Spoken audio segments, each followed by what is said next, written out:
ఓం శ్రీ గణేశాయ నమః. శ్రీమాత్రే నమః. శివాయ గురవే నమః. శ్రీకృష్ణ పరబ్రహ్మణే నమః. శ్రీరామాయ నమః. శ్రీ గురుభ్యో నమః. నారాయణం నమస్కృత్య నరం చైవ నరోత్తమం దేవీం సరస్వతీం వ్యాసం తతో జయముదీరయేత్. సచ్చిదానందరూపాయ విశ్వోత్పత్యాదిహేతవే తాపత్రయ వినాశాయ శ్రీకృష్ణాయ వయం నమః. మోహనవాణి ఛానల్ వీక్షకులందరికీ ముందుగా నా యొక్క నమస్సుమాంజలి.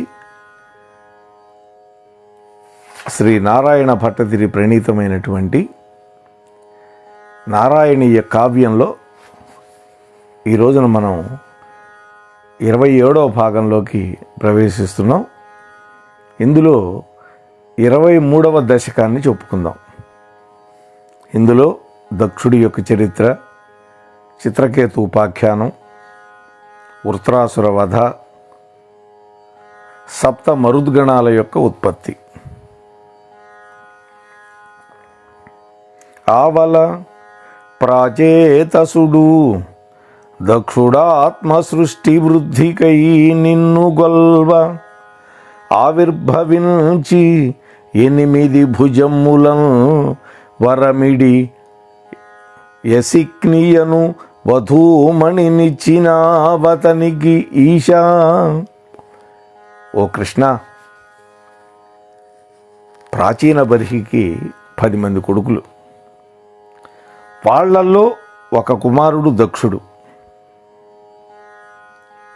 అయితే బ్రహ్మమానసపుత్రుడైనటువంటి ప్రజాపతి అయినటువంటి దక్షుడు ఈయన ఒకటి కాదు. ఇది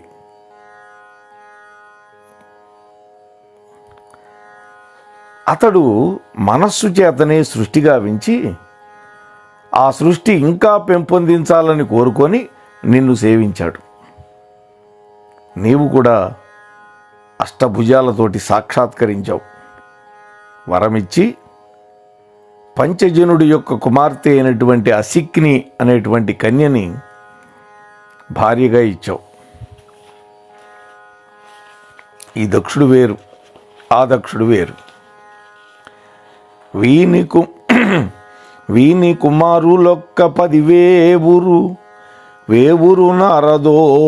నారదోపదేశాన విరక్తులై చనగా శాపమొసంగెను దక్షుడెందుగానలదు నీకు పొమ్మనుచు. ఎందుకాలానదు నీకు పొమ్మనుచు అమ్ముని అంచిత భక్తి నిబ్బరంబైన మనమ్మునల్గొనియే ఆతని శాపమనుగ్రహముగన్. ఆ దక్షుడికి 10,000 మంది పుత్రులు పుట్టారు. వాళ్ళందరినీ హరియశ్వులు అని పేరుతో పిలిచారు. మరొక 1000 మంది శబలాశ్వులు అనేటువంటి కుమారులు పుట్టుకొచ్చారు. 10,000 మంది హరియశ్వులు, 1000 మంది శబలాశ్వులు. వాళ్ళందరూ కూడా తండ్రి యొక్క ఆజ్ఞచోత సృష్టిని పెంచడానికి తపస్సు చేశారు. అయితే నారద మహర్షి యొక్క మాటల వల్ల, అంటే ప్రవృత్తి మార్గంలోకి వెళ్ళొద్దు మీరు, దానివల్ల జంఝాటం తప్ప ఏమీ లేదు, అది నరకహేతు అవుతుంది, అందువల్ల మీ అందరికీ మోక్ష మార్గమైనటువంటి నివృత్తి మార్గాన్ని ఉపదేశిస్తాను అని వాళ్ళని మార్చేశాడు. అందువల్ల వాళ్ళు సృష్టి కార్యం మానుకొని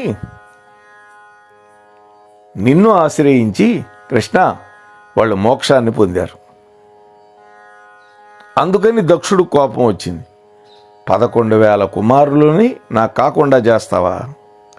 వాళ్ళని మోక్షగాములుగా మార్చేస్తావా అందుకని ఒకచోట కాలు నిలవకుండా నిరంతర సంచారము చెయ్యి అని శాపం ఇచ్చాడు.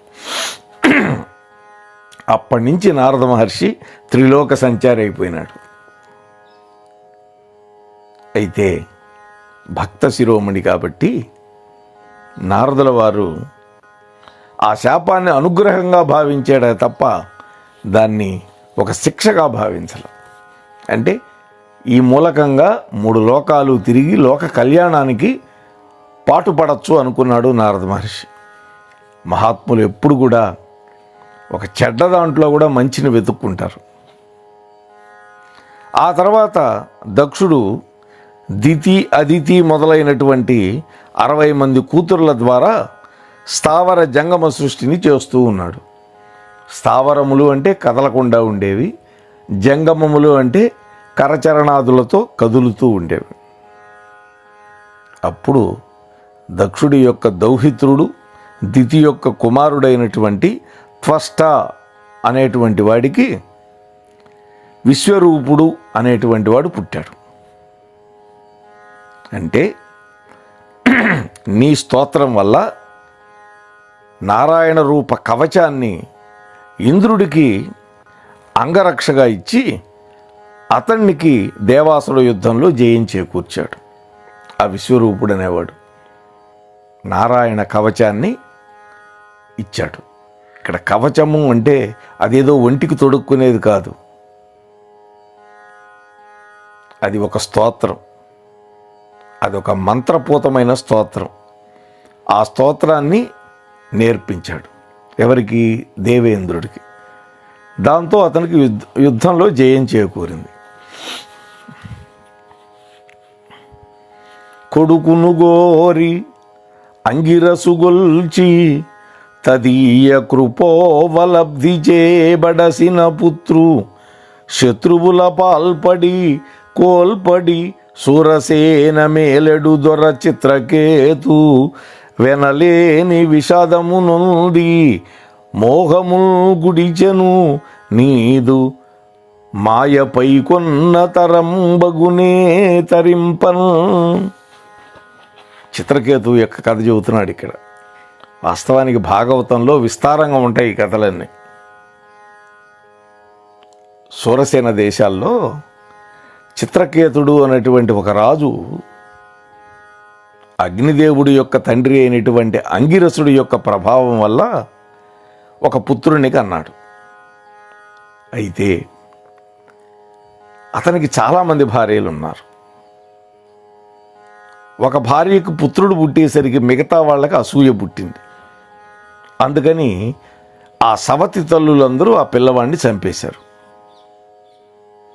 అయితే ఆ చిత్రకేతు మహారాజు నీ మాయ వల్ల ఆ విషయాన్ని తెలుసుకోలేకపోయాడు. అంటే తన ఇల్లాళ్లే తన పుత్రుణ్ణి చంపారు అనేటువంటి విషయం. ఇక్కడ చిత్రకేతుడు అంగీరస మహర్షి అనుగ్రహించినటువంటి యజ్ఞ శేషాన్ని ప్రాచనం చేసి పెద్ద భార్య యందు పుత్రుని పొందాడు. దానివల్ల మిగిలిన భార్యలకి కోప కారణమైంది అది. అందుకని ఆ పిల్లవాడిని వాళ్ళంతా కలిసి చంపేశారు. వానియడన్ దయదలచి వచ్చి సురర్షియు అంగిరసుతో వాని కుమారు ప్రాణమొక పాట ఘటించినంతలేచి ఎవ్వాని కుమారుడవౌదునని పల్కుచు ఆ పసివాడు మాటలో మానిచి మోహము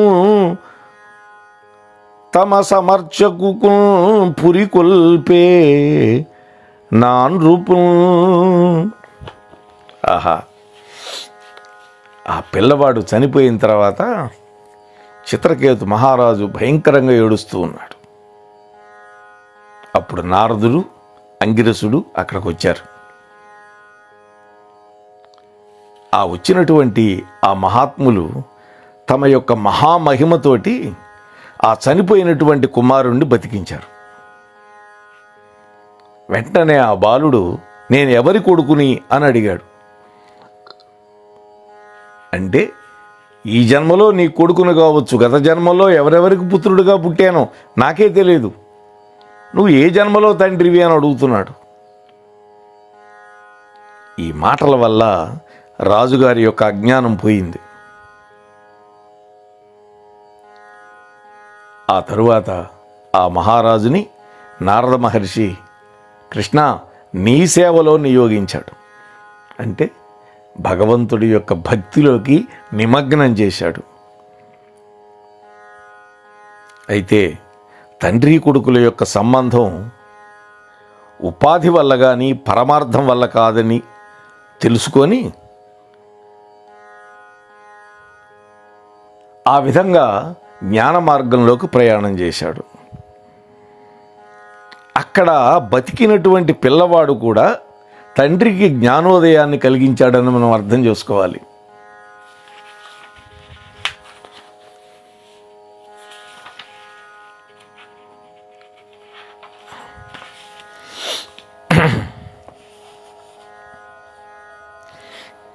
బోధమునంది అమ్ముని విభుండు పదేశ నిదేశమీయ బల్సాధన స్తోత్రమంత్రముల సారెకు నీదగు శేషమూర్తి నారాధన చేసి ఆరునొక రాత్రులలోన అకుంఠ బుద్ధి విద్యాధర నాయకాగ్రసురుడై భజించెను నిన్ను అనంతు. అప్పుడు ఆ రాజుగారు ఆదిశేషుడి యొక్క స్వరూపంగా ఉన్నటువంటి నీ అనుగ్రహం కోసం నారద మహర్షి వల్ల మంత్రోపదేశాన్ని పొందాడు. అంటే ఆదిశేషుడి యొక్క అనుగ్రహాన్ని పొందాలి అంటే మంత్రం. ఆ మంత్రాన్ని ఉపదేశించగలిగిన వాడు ద్రష్ట అయినటువంటి నారదుల వారు. ఆ మంత్రోపదేశం పొంది ఆ మంత్రాన్ని జపించుకుంటూ తపస్సు చేసి 7 రాత్రుల్లో విద్యాధరుడుగా మారిపోయాడు. అంటే విద్యాధరులందరికీ కూడా ఆధిపత్యం వహించేటటువంటి స్థితిలోకి వెళ్ళిపోయాడు ఈ రాజుగారు, చిత్రకేతు రాజుగారు. ఆ తరువాత అనంత స్వరూపుడపై ఉన్నటువంటి నిన్నే భజించాడు చిరకాలము అంటున్నాడు. కృష్ణ తామర తూడులాగా తెల్లనివైనటువంటి 1000 శిరస్సులతోటి ఉన్నటువంటి తనను స్తోత్రం చేసేటటువంటి సిద్ధచారణ గణ పరివారంతో ఆ అనంతుడు వెంటనే సాక్షాత్కరించాడు. అంటే సిద్ధులు చారణులు వీళ్ళందరికీ అధిపతి అయినాడుగా ఈ చిత్రకేతు మహారాజు. వాళ్ళందరూ కలిసి ప్రార్థించారు. అప్పుడు సహస్ర ఫణుడైనటువంటి అనంతుడు ఆదిశేషుడు సాక్షాత్కరించాడు. అతడి యొక్క స్తోత్రాలకు ప్రసన్నుడై ఆత్మతత్వాన్ని ఉపదేశించి ఆ తర్వాత అంతర్ధానం అయిపోయినాడు. అంటే చిత్రకేతు మహారాజు విద్యాధరుడై అక్కడ అనంతుణ్ణి ప్రార్థించి ఆత్మతత్వాన్ని ఉపదేశం పొందాడు ఆ మహానుభావుడు వల్ల. ఆ దొర భక్తి కోటి దొర హర్షులమైన మమ్ముతోడ నానా దిశలందు సర్వభువనమ్ముల లక్షలు లక్షలేండ్లు నీ మీద ప్రబంధముల్ హృదయమేళన అచ్చెరులెల్ల పాడగా సాధృతి వించు ఎందునొక సంగములేక చెరించ చక్కనల్. ఆహా, ఆ విధంగా ఆత్మ ఉపదేశాన్ని పొందినటువంటి ఆ విద్యాధర ప్రభు ఆ చిత్రకేతు మహారాజు ఆ భక్త శిరోమణి లక్షల సంవత్సరాలు ఆనందభరితుడై నీ అద్భుతమైన కళ్యాణ గుణాలని గానం చేస్తూ విద్యాధర సుందరీమణుల చేత గానం చేయిస్తూ నిస్సంగుడై చక్కగా విహరించాడు అన్నాడు. అంటే ఎంతమంది కన్యామణులున్నా నిస్సంగుడై ఉన్నాడు అన్నాడు. ఇక్కడ అది సంఘం పెట్టుకోలే ఎవరితోటి, వాళ్ళ చేత కూడా భగవంతుడి యొక్క కీర్తన చేయించాడు. దానివల్ల తనతో పాటు వాళ్ళను కూడా తరింపజేశాడు. ఒక మహారాజు తానొక్కడే తరించడం కాదు, తనతో పాటు తనని ఆశ్రయించిన వాళ్ళందరినీ తరింపజేయటానికి ప్రయత్నం చేయాలి. ఆ ప్రయత్నం విద్యాధరుడుగా మారినటువంటి మన చిత్రకేతు మహారాజు చేశాడు. అంతేకాదు, అతడు ఏమాత్రము ఆసక్తి లేనివాడు అవటం వల్ల, దేని పట్ల, సంసార సుఖాల పట్ల ఆసక్తి లేకుండా ఉండడం వల్ల, అలా ఉండటానికి నీ చేత ప్రేరేపింపబడి కైలాసానికి వెళ్ళాడు ఈ చిత్రకేతు. విద్యాధరుడుగా ఉండేటటువంటి చిత్రకేతు, ఓ కృష్ణ, నీ ప్రేరణ వల్ల ఒకనాడు కైలాస పర్వతానికి వెళ్ళాడు. అక్కడ సాధు సమాజంలో ఏమాత్రం అనుమానం లేకుండా తన యొక్క తొడ మీద కూర్చోనున్నది గౌరీదేవి. అలాంటి మన్మథవైరి అయినటువంటి ఆ శంకరుణ్ణి చూసి, అరెరే ఆశ్చర్యంగా ఉంది, ఈ మహానుభావుడికి కూడా అంగనాసంగం ఇంత ప్రబలంగా ఉన్నదా అని హేళన చేశాడు. ఇది అతను చేసిన తప్పు. అప్పుడు అమ్మవారి శాపం పెట్టింది. అంటే చిత్రకేతు మహారాజుకి స్త్రీల పట్ల సంగం లేదు, ఆసక్తి ఎంతమాత్రం లేదు. అటువంటి వాడు కృష్ణ భగవంతుడి యొక్క ప్రేరణతోటి కైలాసానికి వెళ్ళాడు. అక్కడ అంతమంది కూర్చొని ఉన్నారు, సాధుజన సంఘం అంతా కూర్చొని ఉన్నది.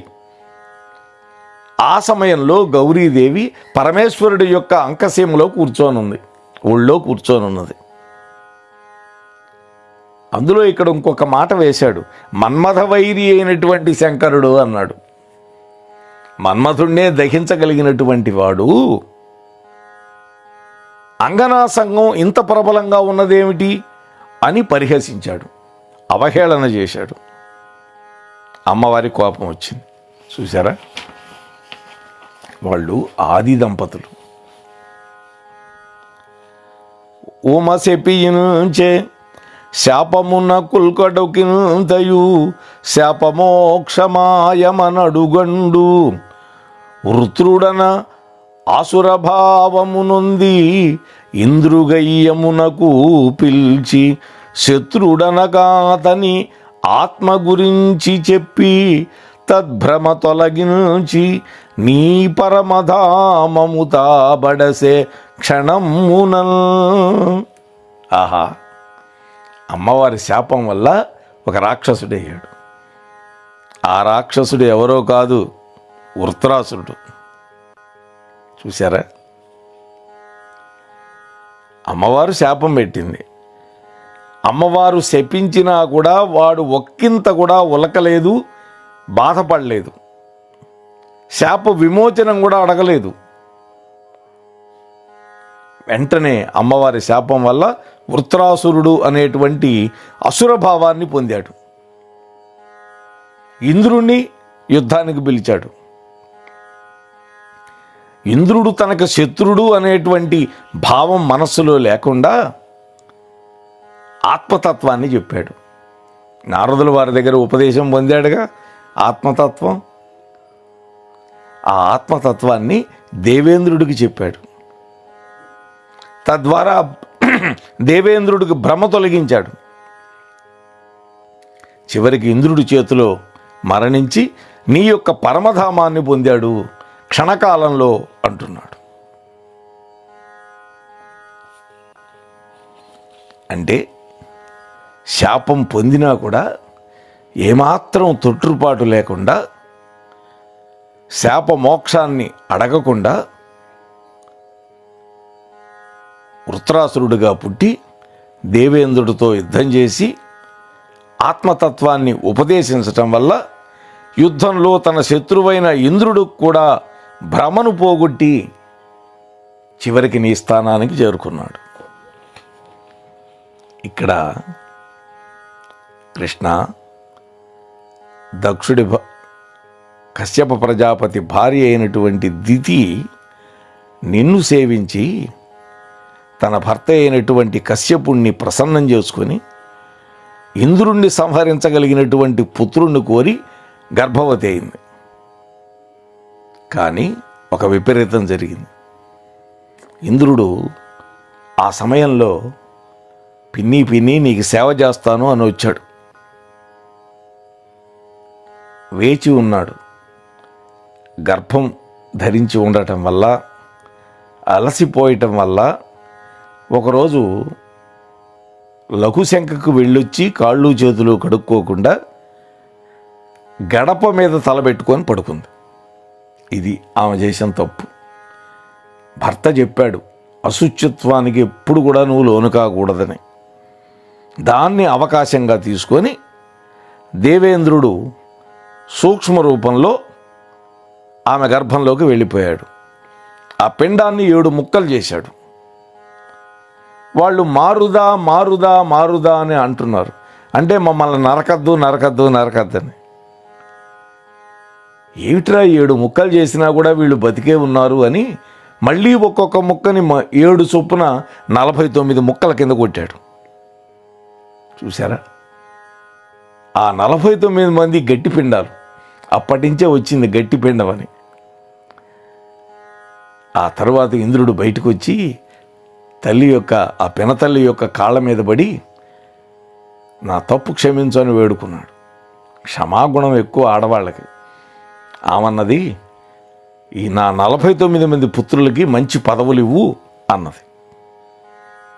అప్పటి నుంచి వాళ్ళని మరుద్గణాలుగా చేసి తన యొక్క మిత్రులుగా మార్చుకొని వాళ్ళందరినీ కాపాడాడు దేవేంద్రుడు. అంటే కృష్ణ, ఈ విధంగా చెడు అభిప్రాయం ఉన్నవాళ్ళకు కూడా నీ యొక్క సేవ మంచి ఫలితాన్నే ప్రసాదిస్తుంది కదా. అటువంటి దైవం నీవు నన్ను పాలించవా తండ్రి, నా వ్యాధి పోగొట్టవా అని ప్రార్థిస్తూ ఉన్నాడు. రేపటి రోజు ప్రహ్లాదుడి యొక్క చరిత్రని అవలోకించే ప్రయత్నం చేద్దాం. అంతవరకు ఈ ఛానల్లో ప్రసారం అయ్యేటటువంటి అంశాలను వింటూ ఉండండి, వినిపిస్తూ ఉండండి. 10 మందికి షేర్ చేయండి. మీ బంధుమిత్రులతోటి ఈ ఛానల్కి సబ్స్క్రైబ్ కూడా చేయించండి అని మీతో వినమ్రంగా మనవి చేసుకుంటూ ముగిస్తూ ఉన్నాను. స్వస్తి సర్వేష్. మోహనవాణి తెలుగు పోడ్కాస్ట్ వింటున్న శ్రోతలందరికీ హృదయపూర్వక ధన్యవాదాలు. వినండి, వినిపించండి, వింటూనే ఉండండి. మోహనవాణి తెలుగు పోడ్కాస్ట్ మీరు వింటున్నారు. మోహనవాణి. మన మోహనవాణి కార్యక్రమాలు మీకు నచ్చినట్లయితే వెంటనే ఒక లైక్ చేయండి, అలాగే కామెంట్ చేయండి, ఎక్కువ మందికి షేర్ చేయండి. సబ్స్క్రైబ్ చేసుకోకపోతే వెంటనే మన ఛానల్కి ఇప్పుడే సబ్స్క్రైబ్ చేసుకోండి. ధన్యవాదాలు.